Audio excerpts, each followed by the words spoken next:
Both guys. Florida's been a tough place for Arkansas. Hadn't won down there since '95. You guys obviously have never won there. Kind of what's the mindset going to a place that's been so tough for Arkansas to win?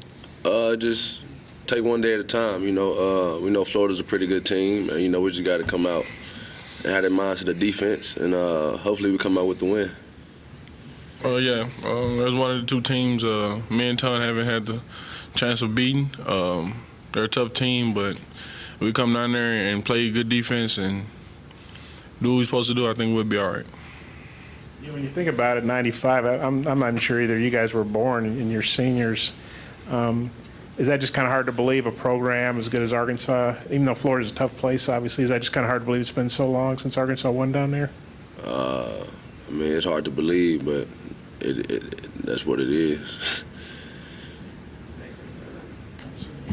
I guess, well, just on the road in general, because you all were a big part of a team that was successful on the road last year. What's been the difference this year, and just what do you all feel you need to do to be successful on the road? I just feel like we sometimes come out with the offensive mindset on the road and start going back to things that led us to losing. You know what I'm saying? So we just play together and play for each other and play defense. We'll be all right.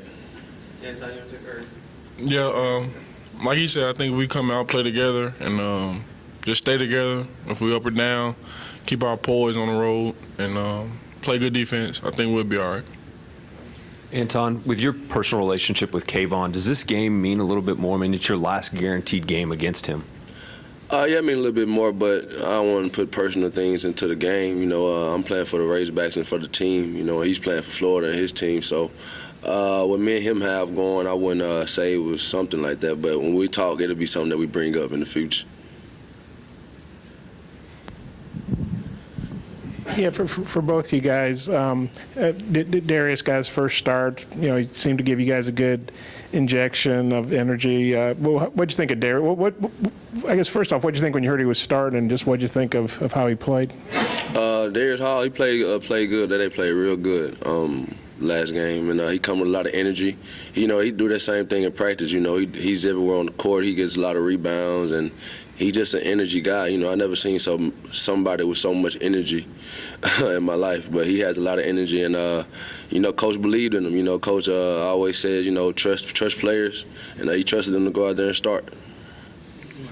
We seen what they can do in practice. He just got the chance to finally start and get more minutes in the game, and he took advantage of his opportunity. And I hope he continue to have success in the future. Yeah.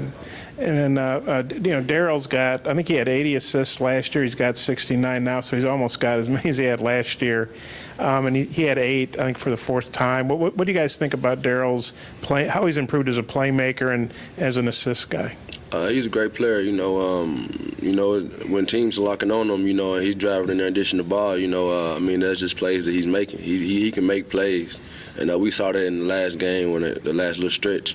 He made a lot of good plays, a lot of decisions, and his IQ is really high. So, he's just playing ball. Trey, does that surprise you? Because Daryl, I think, he was okay at assists last year, but he's a lot better. Have you been surprised at how good he is at that now? No, not really.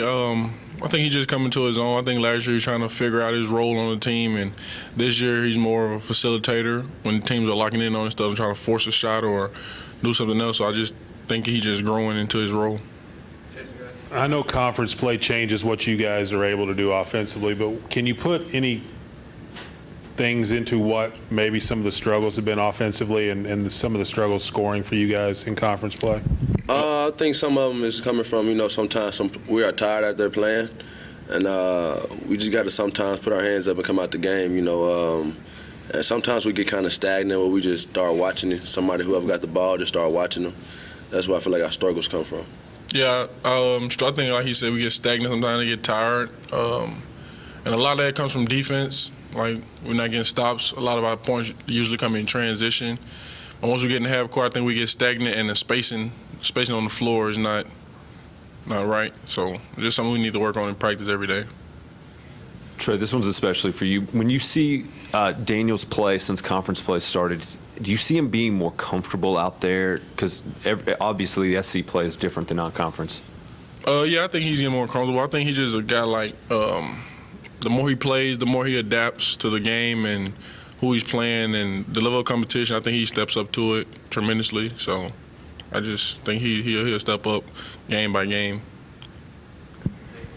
Anton, after the game before last, when you didn't get the ball inside, is there a bigger effort now to get it inside to Gafford and Trey when he's in there?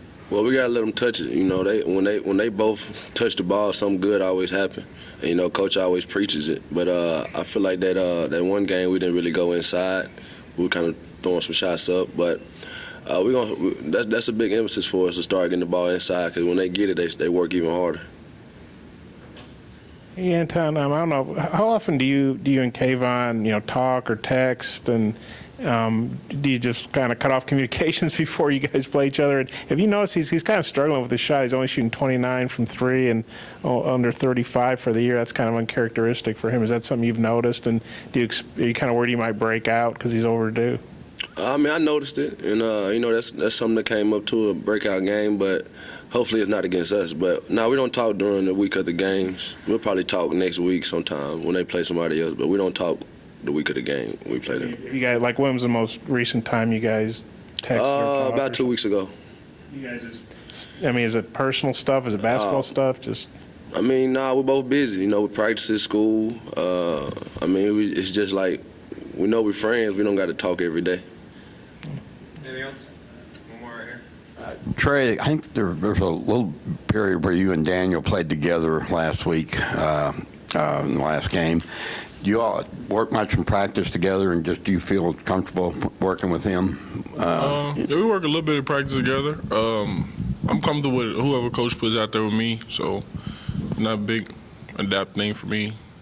You see that as a combination that maybe y'all will use at different times this year? Yeah, coach handed it to me, said we might use that big and big combination in the game a little bit more. So. Anton, in the game the other day, I think you guys were down 6 points, and you scored at that point on a drive. Were you aware of the score? I mean, what went into taking it upon yourself at that moment to do that? I was just playing ball. I mean, we always do push right back at you. I mean, they scored and got it out fast, and I was open on the break with one player, so just decided to take them. I mean, it wasn't nothing out the ordinary. All right, thanks, guys.